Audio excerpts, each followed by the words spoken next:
Bonochi tour gente que tune in ribanos maneira digital.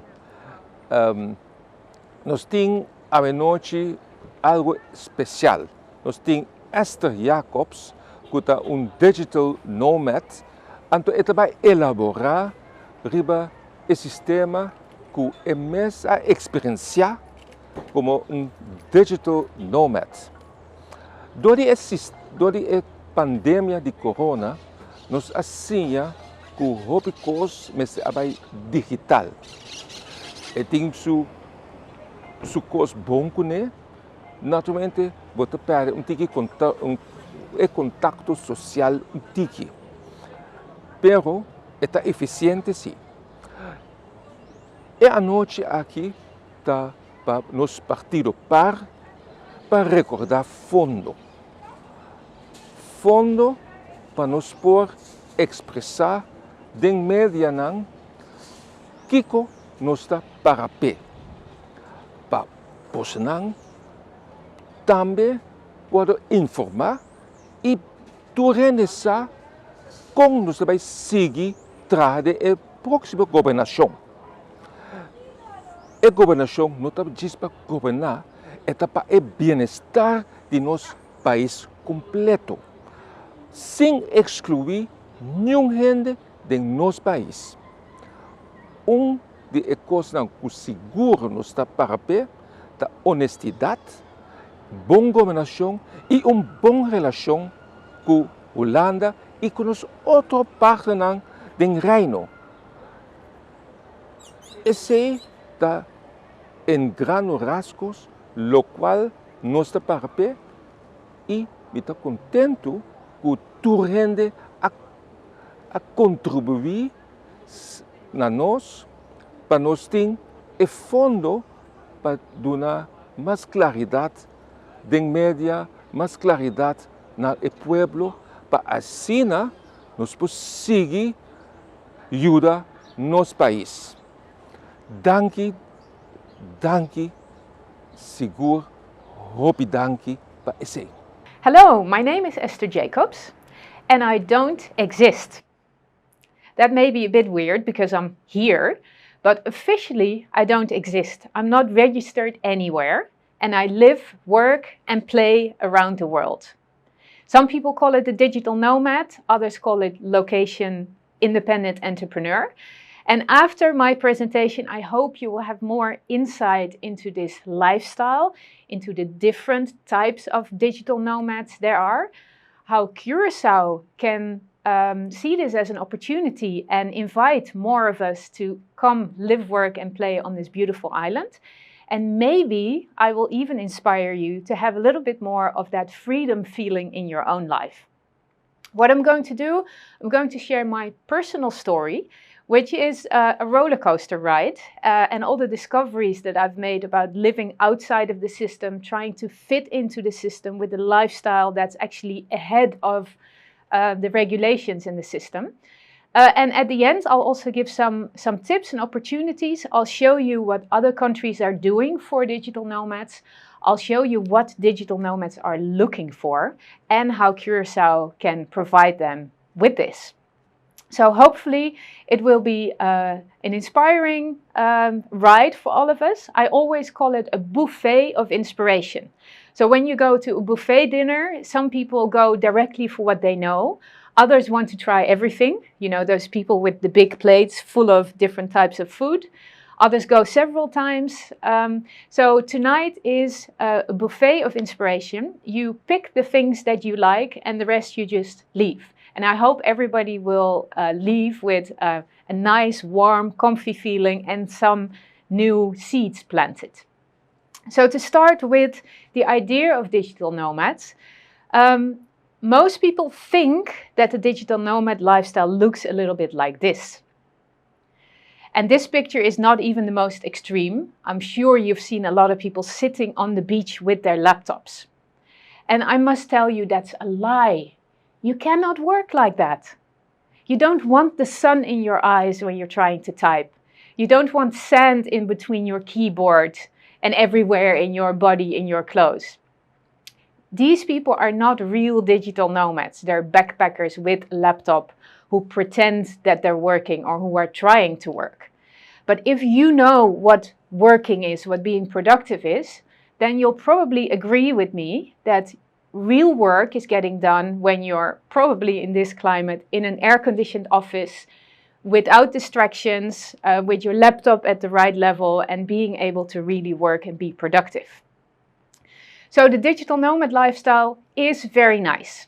We perceive a lot of freedom, we can go wherever we want, but in reality, it often looks more like this. Whenever we get in touch with the system, there's problems. We don't fit a certain bucket, we don't fit a certain box, and we're often the exception. And exceptions in systems are often classified as fraud. I have an exceptional story to share with you. And I wrote 2 books about this. I gave some TEDx presentations. And tonight I'll give you like the summary, the storytelling of what I went through and how I found freedom by escaping from the system. Let me take you back in time a little bit. I've always been an entrepreneur. I've never worked for a company. So I've tried different things. I've failed a million of times and I've learned a lot of things. And when the euro was introduced in the Netherlands, I decided I wanted to do something good. I wanted to contribute something to society. So I decided to collect all the leftover coins, all the leftover foreign coins for charities. And I put big collection boxes in shops, banks, gas stations, so people could drop their worthless money. Now the euro was introduced, and I collected all that for charities. It was a huge project. It was very difficult and complicated because I didn't have any money, I didn't know anybody, I didn't have any experience. Internet was not yet developed. So that's another story to share some other time. But in the end, I collected 16 million euros for charity, without any expenses and with volunteer work, free publicity. So all this money went to charities. And I started giving presentations, first about this Coins for Care project, and then I kept reinventing the topic to stay current. And it became how to achieve big results with limited resources.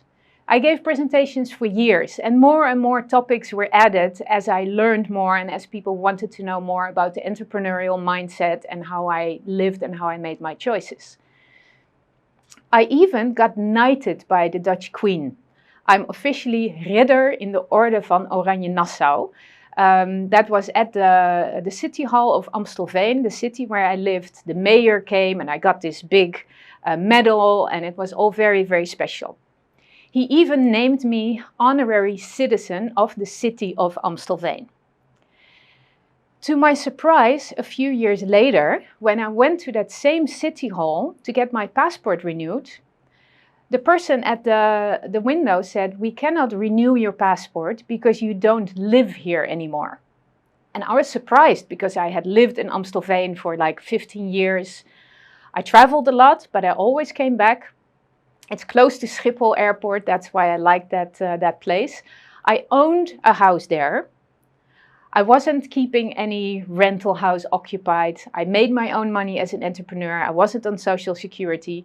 And still they told me, "You don't live there anymore. We cannot give you a new passport." So to make a long story short, I tried to talk to supervisors. Nobody wanted to talk to me.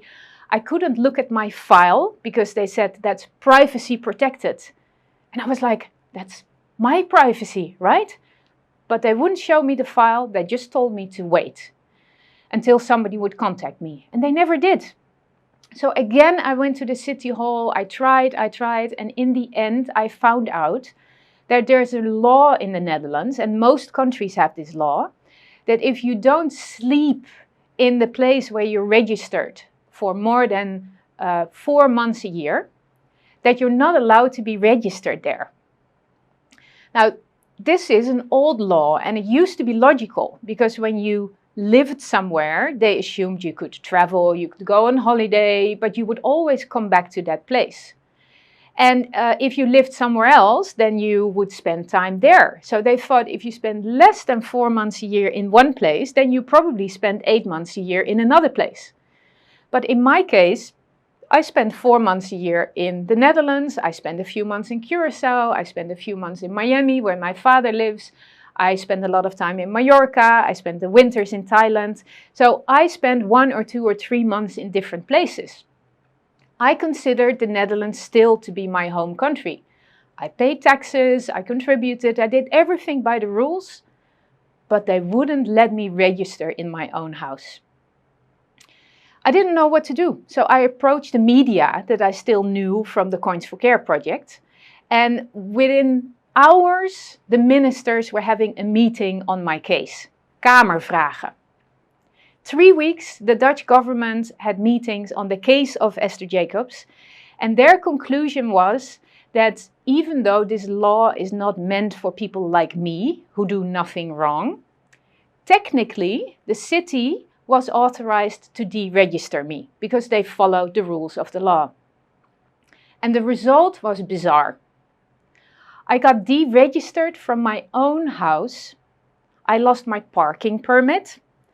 I lost my voting rights, I lost my pension, I got kicked out of the health insurance, because that's also related to the registration.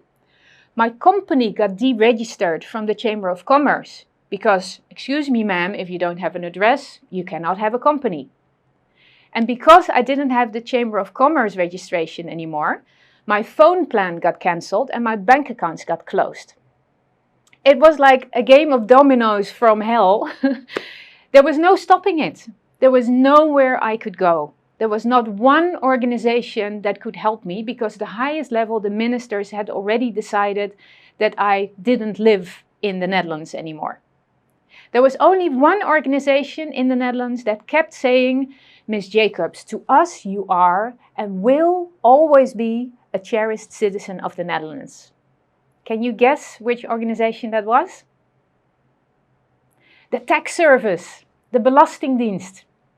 They said, we don't care if you don't have any rights anymore to pension or social security, you still have to pay taxes. And again, there was nowhere I could go. So it took me 3 years to fight with the tax service, the Belastingdienst, to prove, first I wanted to get back into the system because I wanted to be insured, I wanted to exist. But when I found out it wasn't working, I changed my strategy 180 degrees. And I said, okay, if you say I don't live in the Netherlands, I don't want to live here anymore. So I rented out my house, I cut all the ties I had with the Netherlands, and I started traveling full time. But for 3 years, the tax service still said that I lived in the Netherlands and I had to pay taxes. After 3 years, there was so much proof that finally they had to sign a form to release me. So I think I'm now one of the few people in the world who officially don't live anywhere, who did not do that to escape taxes. I actually wanted to pay taxes. I wanted to get back into the system. And it seems like a life of freedom, right? I don't have to do any administration, no bookkeeping. I don't pay taxes. I never paid much taxes. But the main thing is not having to do administration and bookkeeping. But it also causes a lot of problems. Because whenever I get in touch with the system, whether it's at an airport, an immigration, anything else, it causes problems that I don't fit in a box. You know, you always have to fill out these forms. What is your permanent residence address? And I don't have that. So the first time this happened, I thought I would be completely transparent and I left that open. And you know what happens? They put you in a cubicle and they ask you questions for 4 hours and in the end they make you fill in an address. So when I used the address of my house in the Netherlands, I was committing fraud because officially I was not registered there. When I left it open, I got into trouble. When I put another address, that's also illegal. So I found a way to navigate because basically I have to write down the last official address. And that can be a hotel stay. So I'm finding all these ways to navigate these rules, but being in touch with the system is still always difficult. Do you know how I get a new passport? I have to go to a special window in The Hague for homeless people. And then it takes 6 weeks for them to process my papers as if I was really homeless in order to get a new passport. Health insurance, I couldn't find health insurance. People referred me to expat insurances. So I called the expat insurance and they say, no problem, of course we can insure you. What country have you been sent to? Well, I haven't been sent to a country, I just travel a lot. Not possible. And because I spent some time in Mallorca, I found one day at the IKEA, there was a big sign, health insurance, IKEA family health insurance. And I asked, is this an international insurance? Yes. Can you also get it when you don't live in Mallorca? Yes. So now I'm insured through IKEA Family Mallorca. And I pay less than most people in the Netherlands pay, and I pay less than you here in Curacao probably pay. Other solutions, my bank account got closed because it was a business bank account. But my personal bank accounts I could keep because they don't check every year your registration. As long as there's an address, they keep sending the statements. And I still have a private bank account. But what happens when I'm traveling and my credit card gets blocked or my bank card gets stolen or whatever? They say, okay, we'll send you a new card. And of course, they send it to my Dutch address. For that reason, I always have 2 bank accounts. There's always one that gets blocked or whatever, so I always have one that works so far. Phone plan, I managed to keep a Dutch number, but I have a personal Wi-Fi device. It's called WeStream, and I travel all over the world with my personal internet bundle, and I have internet everywhere. So there are solutions for everything, but I'm navigating gray territory. I want to be legal, I want to be transparent, but it's very, very difficult because as soon as you share with the system that you don't fit, the system gets confused, whether it's a computer or somebody behind a window. So this gray area I have to navigate, and I try to stay as close to the truth as possible. And because I was already very visible, I decided to keep sharing this story to help governments adapt the system to the fast-changing reality. Because there are a lot of people like me, digital nomads, remote workers, and now with Corona even more than before. And those people get into trouble. And they try to stay under the radar by registering at an address from friends or family and still traveling.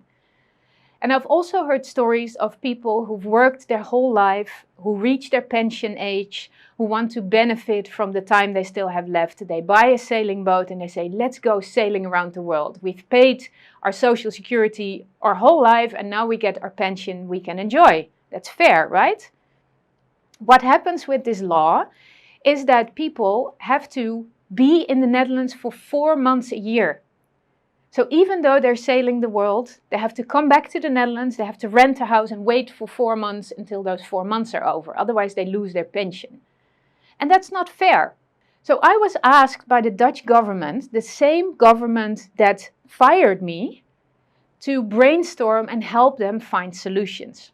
So together with the Kafka Brigade, Franz Kafka, you know, who wrote books about bureaucracy and impossible situations, there's an organization in the Netherlands that helps citizens solve bureaucratic puzzles. So the Dutch ministry hired the Kafka Brigade. They asked me to participate. We interviewed 30 parties, 30. Belastingdienst, lawmakers, insurance companies, city halls, 30 different organizations that were somehow involved in my situation. And we asked them what would be a solution. Half of them said we have to change the law. And the other half was lawmakers, and he said, we won't change the law. You have to interpret the law the way you think is fit. So there was no solution there. But they did find some solutions. Why not create a digital street where people like me can register? So I still fit within the Dutch system. I live in digital street number 1. I pay taxes, I have my insurance, they can reach me when necessary. But the Dutch government that ordered this research and paid for this research, by the time the report was ready, said, oh, the director who ordered this research has left, so we don't want the report anymore. And the Kafka Brigade said, but listen, we've talked to all these parties, we have the conclusions, we even have solutions, please take the report. And the Dutch government says, no, this has to stop now. We want the problem to go away. We don't want digital nomads, we don't want people who live around the world. We just go like this and then it will disappear. What do you think? Does it work like that? Of course not. And since Corona, there's even more of us. And we're not going away, we're growing. This is the new movement. This is the new lifestyle. Even people who before Corona said, my job can never be done remote, are now working remote. Government workers are working at home. Doctors are working through Zoom. And instead of this being a threat, it's a huge opportunity. Because Dutch people who work for a company who before maybe came on holiday to Curacao for 1 or 2 or 3 weeks a year, could now maybe live here for most part of the year, or they could spend the winter here. They have to get up early for their calls with their colleagues in the Netherlands, but it's possible, I'm doing it. And what do those people need? What do you need to live and work remote? First is a very good internet connection. Not just fast, but very stable. If today I can do a Zoom call, then I want to know that tomorrow I can also do a call. And I work from Curacao now those weeks, but when it's raining, internet drops. Sometimes I don't have a connection. Sometimes I'm teaching a workshop or I'm giving a webinar and I'm just gone. That shouldn't happen. So there's a few places where there's good internet, cable, fast, dependable. Those things are important for remote workers. And of course, a lot of work is done in your brain, and sometimes you have an idea, that you just write down and you don't need internet. But for calls and connections and webinars and workshops, you do need a good internet connection. That's number one. The other thing is good facilities. If it's warm outside, that's wonderful. To go to the beach, wonderful. But if you want to work, you need air conditioning, you need mold-free offices, you need good chairs, you need community. That's also important. We don't want to be locked in a box, but when we have a coffee, we want to meet other people. We want to inspire other people. We want to share our knowledge and ideas with local people, and we want to get inspired by them. And I think inviting remote workers, whether they're employed or freelance or entrepreneurs or investors, startups, inviting them to Curacao and finding a way to have them mingle with local entrepreneurs and startups and organizations is a wonderful way to share knowledge. And wherever I go, people inspire me. Also here in Curacao, all the talks I have, I'm inspired. I share what I know and those people share what they know. So it's not a one-way traffic. It's really an exchange, a win-win-win situation. How do we know what digital nomads want? There is a website. It's called Nomad List. And it has a list of all the countries in the world and the score that nomads give them. I made a screenshot of the website and I invite you to look up the website. But on this screen, you can see that every country has a score for safety, for internet, for cost of living, friendliness. There's a whole list. And there's an overall score. And let me look at the overall score for Curacao. As you can see, Curacao is number 73. 73 is not very high in the list, but it's not at the bottom of the list either. And if you look at the green items, those are things that the nomads consider big draws in Curacao. The internet is pretty good, it's family friendly, it's affordable, English is great. You can see all the things that we find very attractive in Curacao. But of course, to increase your score, you have to look at the things that can be done better. Safety is okay, but it can be better. Traffic safety, okay, can be better. Racial tolerance is okay, but if you look at LGBT friendly, that's great, because a lot of countries, especially in Latin America, are not. And this is a huge community with a lot of freedom and a lot of money to spend that also invites other people. So this could be a big draw, the tolerance that we have here in Curacao. The income level is quite low, and that's a red flag for nomads, because it has to do with safety, of course, but also with feeling comfortable with the nice luxury life that we can lead. If there's a lot of people in poverty with problems, it doesn't feel so good to live this nice, free life. So how can Curacao make sure that this negative point turns into a positive point? That's to integrate and to facilitate connection between the local people and the visitors. We can help in charity projects, we can help startups, we can help different organizations, not just help them, we will learn from that experience, we will grow from it. So this interaction between local and visitors is very important to turn this red flag maybe into a very positive point. And the other thing that's a major issue is the walkability. We nomads, we like a free life. We don't want to own things. We want to make it easy and seamless. And having to rent a car is expensive. We don't want to use the car. You have to park it. So we prefer an environment where we can walk. And Curacao has that area. There's 3 co-working spaces in Outrabanda, Punda and Pietermaai, Scharlo, I think. And all those areas are walkable, and not only walkable, they're wonderful. They have cafes, they have shops, they have other people, they have bars. So instead of taking this red flag and seeing it as something that you cannot change, because if you live in Untitled, you need a car, try to focus the publicity on the areas that already have that walkability. And I think the co-working spaces can play a big role there. For example, if you work in Co-World in the Triangle, you can stay in the Barrio Hotel, which is opposite. I've stayed in that area and it's a nice area, it's very colorful, it gives you the local vibe, and that way the walkability is suddenly very high. So if you look at this list of what nomads find important, what Curacao scores good at, those are the things you should promote. What you score bad at are the things you should turn around and talk about how, with a different perspective, this can be an advantage. And this is another thing that's important, the communication. In the new the At Home in Curacao campaign, the focus is mainly on the visa and the law and the work permit. But what is not emphasized is that people from Holland can already visit Curacao and we can already work from here. We don't need to have any permit or visa. And for me, the same thing, when I'm working on something new, I want to communicate about that something new. But we often forget what is already there. And I would encourage Curacao to pick the low-hanging fruits and to focus on what is already possible now and to communicate about it.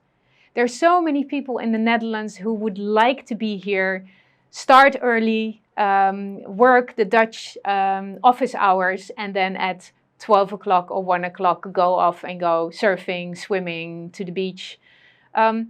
It's possible. Nothing else is needed but communication.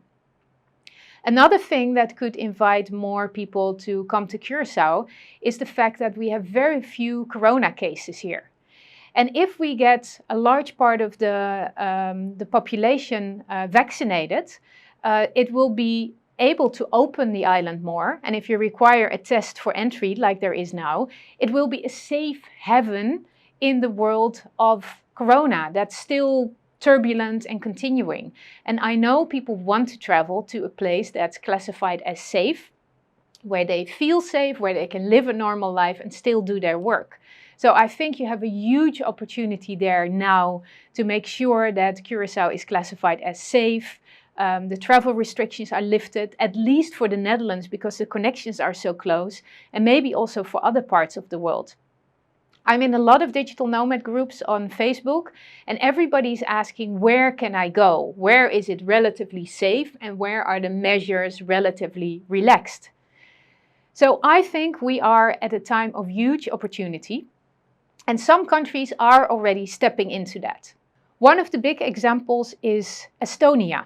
Even before all the corona, they started their E-Residency program to make it really easy for entrepreneurs to start a company in Estonia. And it's interesting how it started, because Estonia is still a relatively young country, so they had to build the whole government from scratch, and they're a relatively small country. But that's also their disadvantage, because they have fewer residents to pay for a traditional government. And that's why they decided to do it differently.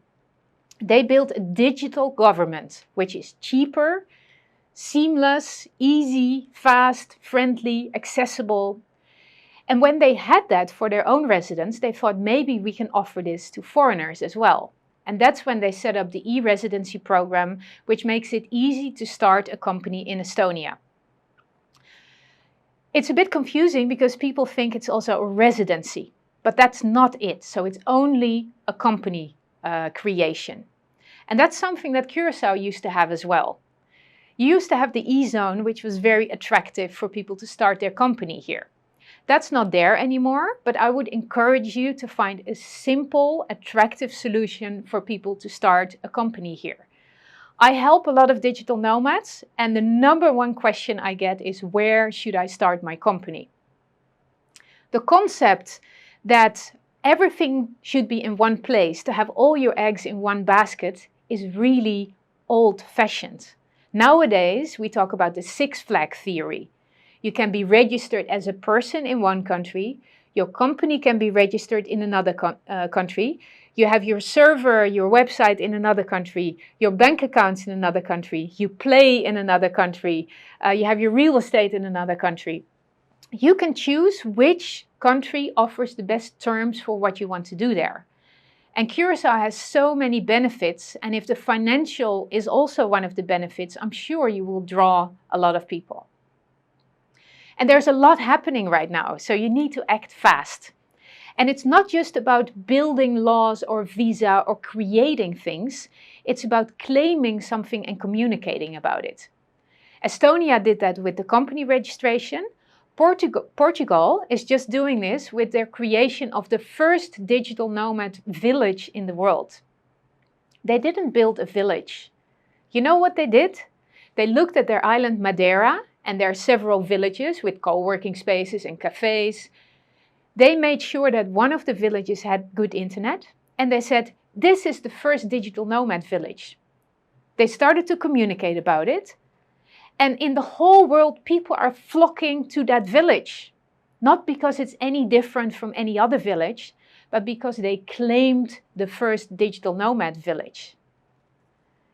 Aruba, I heard, is talking about not just one happy island, but one happy workspace or one happy workplace. Brilliant! You take what is already there and you relabel it to get some publicity and to draw people in. I know Curacao has a lot of these possibilities. So now you're working on the visa, but if you look at these website lists, there are many, many countries that already have a digital nomad visa and that are in this list. Curacao is not in there. And doing all this work to get into this list as number 20 is not going to get you to the top of the attention.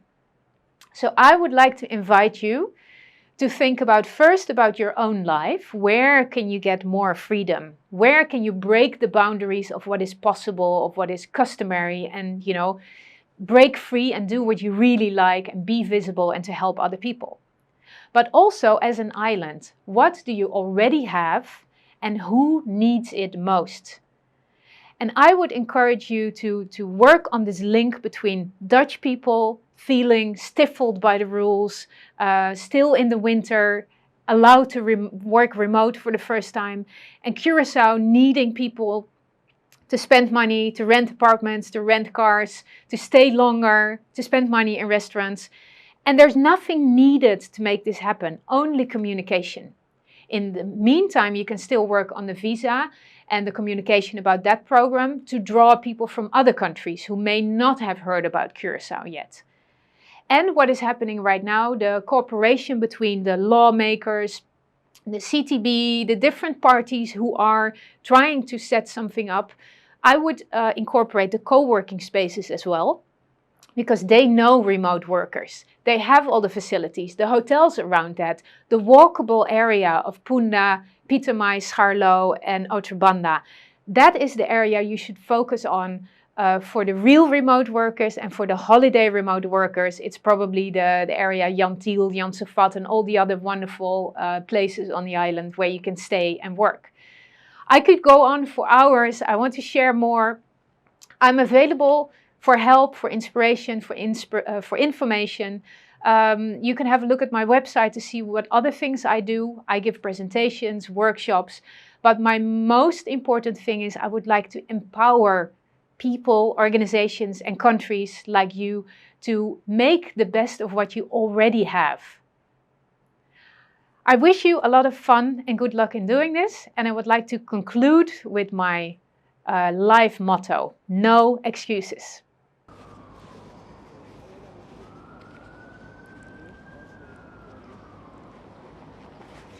Digital Nomad, ya você entende? O que você está? Está indo no tradicional, dengan era digital, que está sali fe oficina, que está bate, dobla manga e considerar essa aqui no lugar de trabalho. Corsol, centro de cidade, apartamento, hotel, plenty, café, restaurante. Essa aqui tá era que nós estamos vivendo.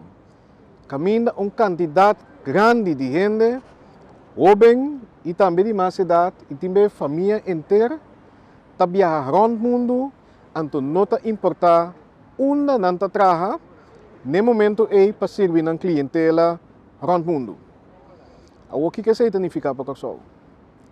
Significa que não podemos visitar a 12 islas de nós aqui, coisa que nós não sim de nossa cultura e nossa herança, então seguir trabalhar de maneira tão normal, usando essa aqui como oficina.